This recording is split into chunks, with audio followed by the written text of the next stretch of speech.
Hello, this is Tammy with Illuminating the Soul, and welcome back to Sparks of Illumination. I am so glad you're here. It is a come as you are party. So pull up a seat, grab your favorite coffee and your favorite coffee cup. Today, I choose happy. So get comfy, and I'm just glad you're here. Very glad you're here. In today's episode, I'm going to talk about emotional and energetic boundaries. I'm going to tell you, this has been quite an awakening journey for me personally. I always thought I had good boundaries, but when it came to emotional and energetic, what I was picking up on from other people, or just in my own emotional stability and energetic stability, I have learned a lot over the years. So I want to share with you. I want to be able to help you if you feel like you're stuck or having a difficult time navigating, and I would love for you to share if there's any energetic or emotional tips or tricks that you can share that has helped you along the way, so that we can, in this platform, share them in the messages below so that we can all help one another, just be better selves and taking care of one another. And so I highly ask for that so that I can also learn from you. So along my way, I did not realize I was an empath. It kind of came to me, I would say probably about 20 years ago. And I have gone down the rabbit hole of like, what does that look like? What does that mean? I had somebody cross my path and go, I think you're an empath. I think you pick up on other people's feelings and emotions and aren't quite sure what to do with that. So I've actually taken the privilege of reading Judith Orloff's The Empath Survival's Guide, Life Strategies for Sensitive People. And then my dear beloved friend and colleague, Stephanie Redfeather, please check her book out, The Evolutionary Empath. It's wonderful, it's incredible, and we'll definitely be able to help you along the way if you feel like your mood changes suddenly, or when you go into out in public and it's too overwhelming. Both of these books, the Empath Survival's Guide and the Evolutionary Empath by Stephanie Redfeather, will definitely help you, along with some of the information I'm going to provide for you today. So please take it to heart and practice and just kind of see how it shows up for you.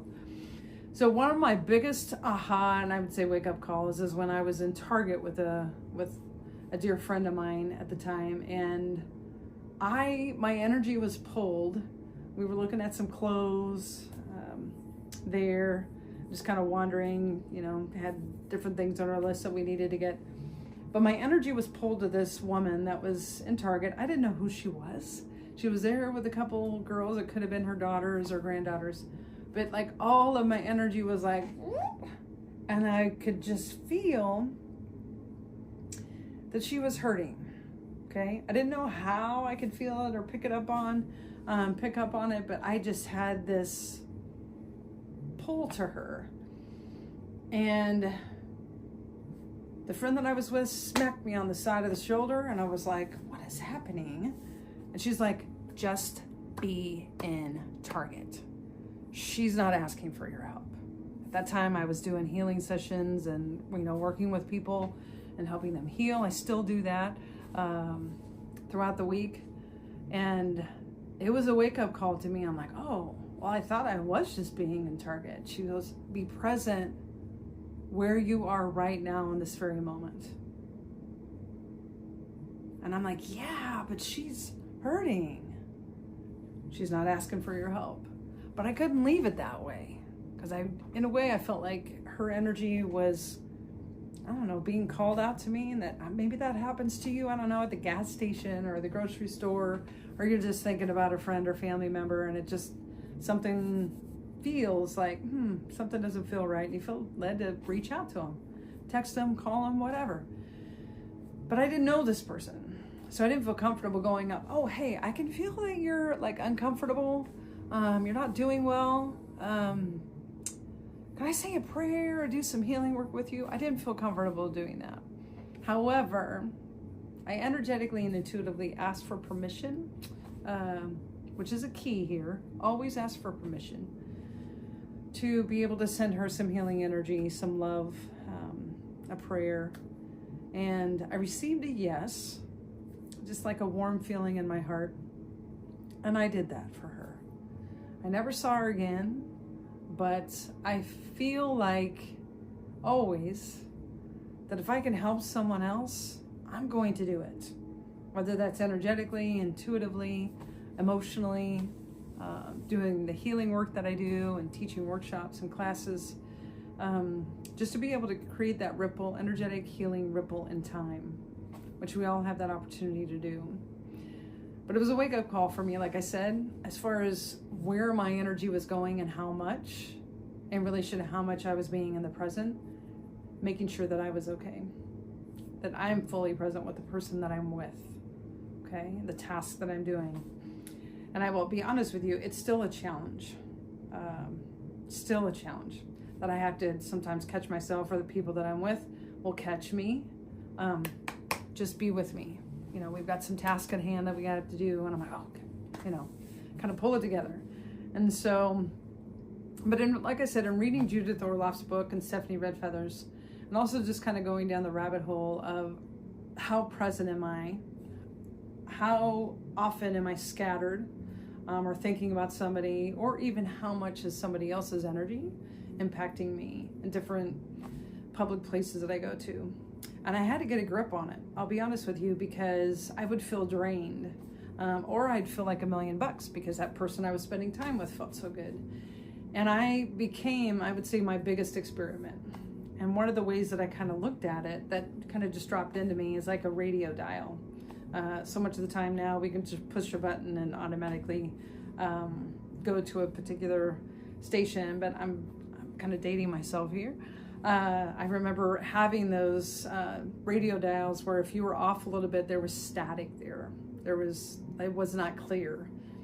And so I started doing that if I started feeling off, I get curious. So get curious as to where it was coming from and why. Sometimes I would, think of, a certain person would drop in, or situation that I was still processing through, or any number of things would kind of come into play. Or if it was a person that was like 10 feet from me, didn't know them, but they weren't doing so well, kind of like the situation in Target. I started paying attention to that day in and day out, and I learned so much about myself, but also in ways that I could pull my energy back so that I would feel calmer, I would feel safer, I would be more present, and still utilize these tips and tricks today.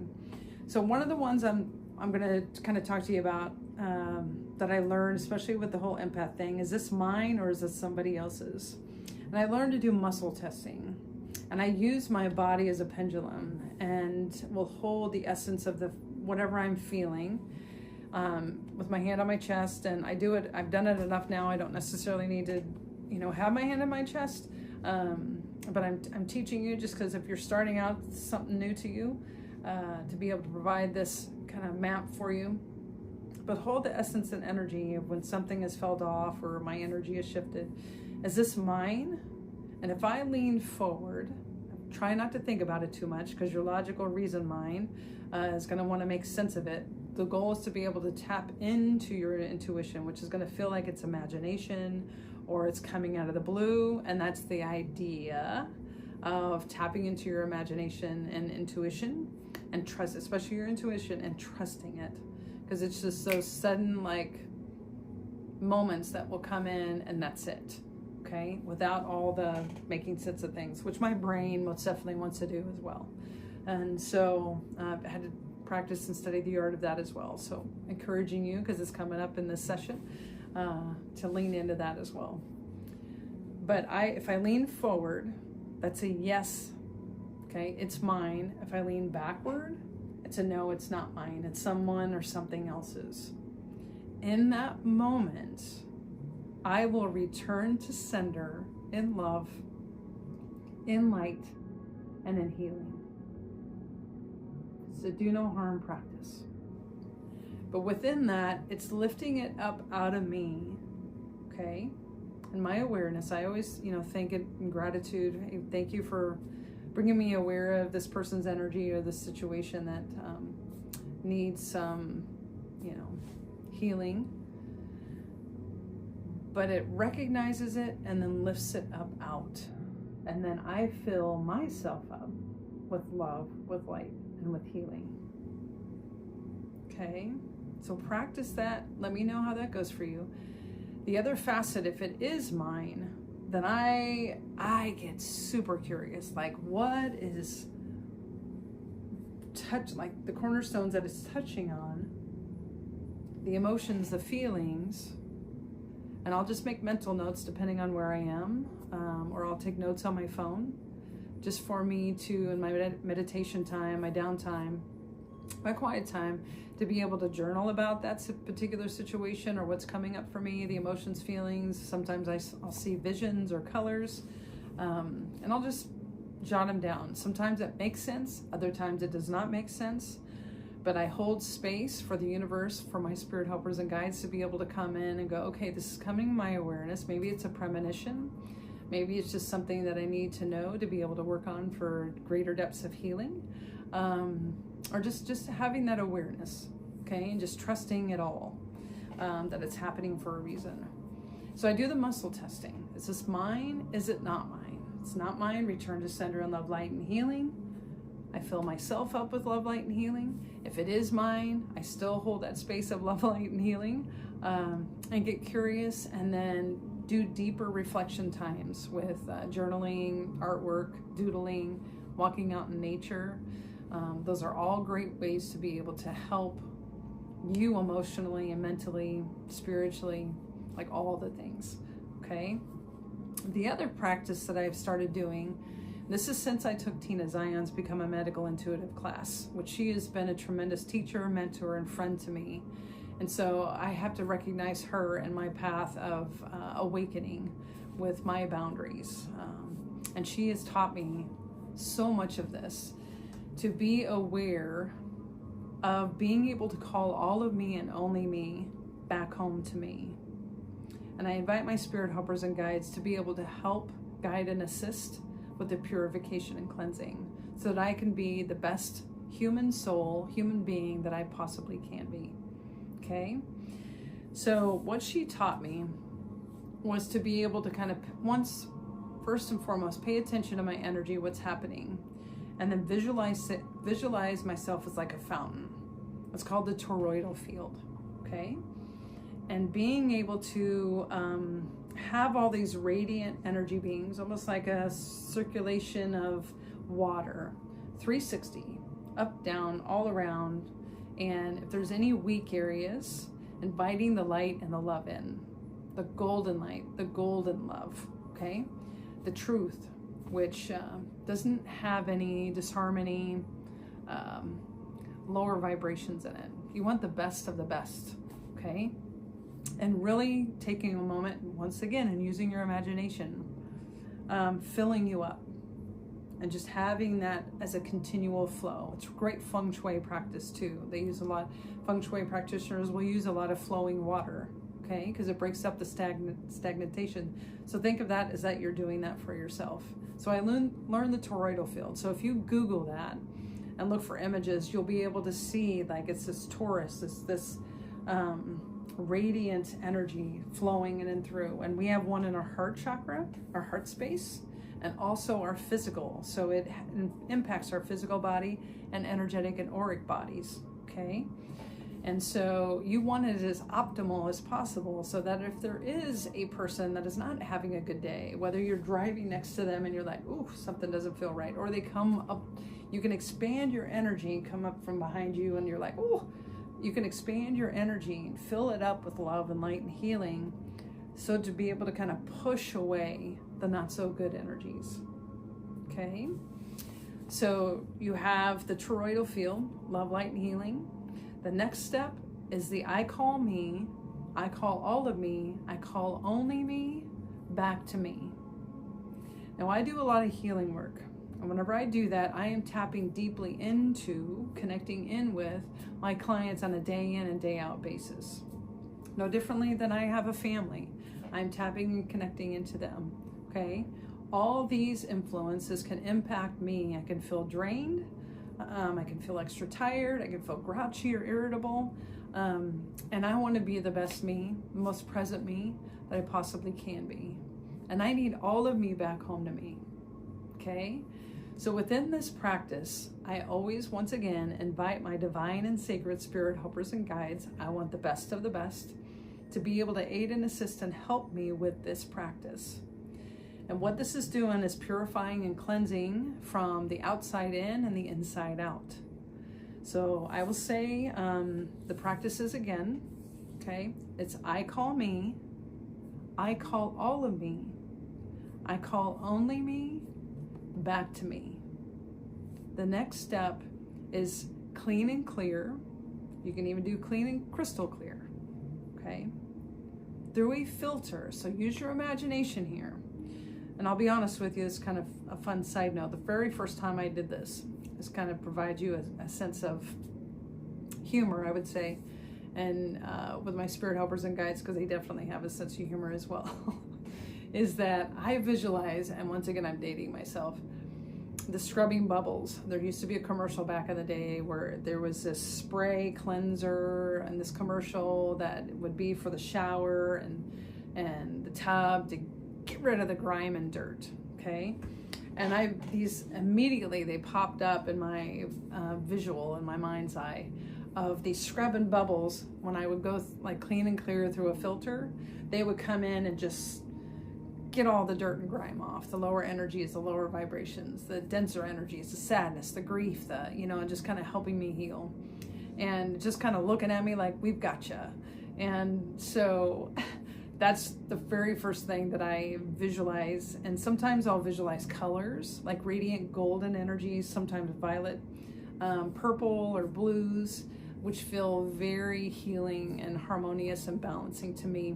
So let your imagination kind of run wild with this. I've had students that have used this that have come up with all kinds of ways that a filter and an elevator and the shower, any number of ways. So just allow that heavenly process to be able to come through. So clean and clear through a filter created for me by my divine and sacred spirit helpers and guides. Let them help you. There's maybe things that they see or don't see or I'm picking up on a conscious and subconscious level that we may not be aware of, that can help you with that purification and cleansing and hitting the reset button. Okay? And do this as many times a day as you see fit. I personally do it after every single client that I see so that it hits the reset button and I can be my most optimal present self with the person, the client that's coming in. I do the same thing at the end of the day before I go to sleep. Okay?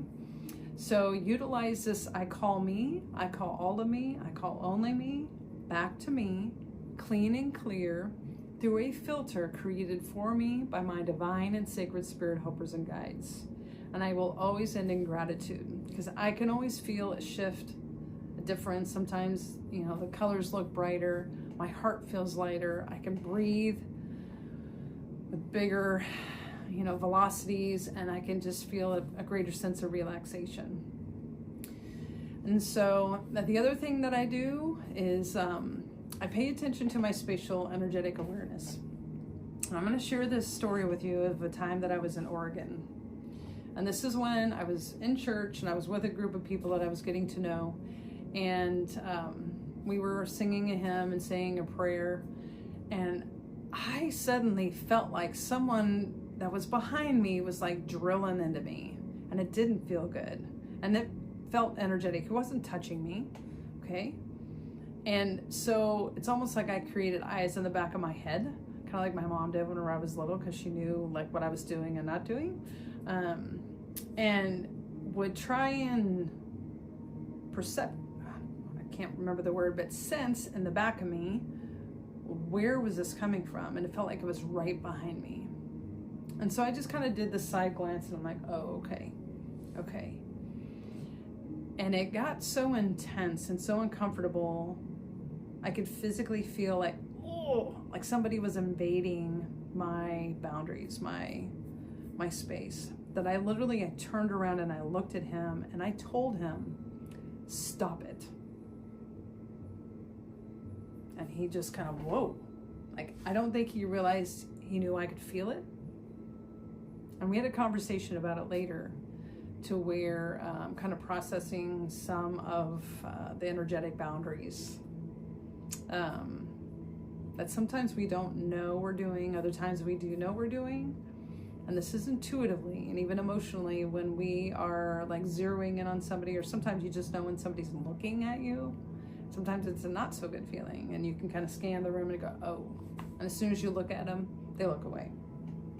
For whatever's going on there. This happens quite a bit to me when I'm at the metaphysical fairs and I'm working on somebody and someone's super curious that's standing maybe 20, 30 feet away.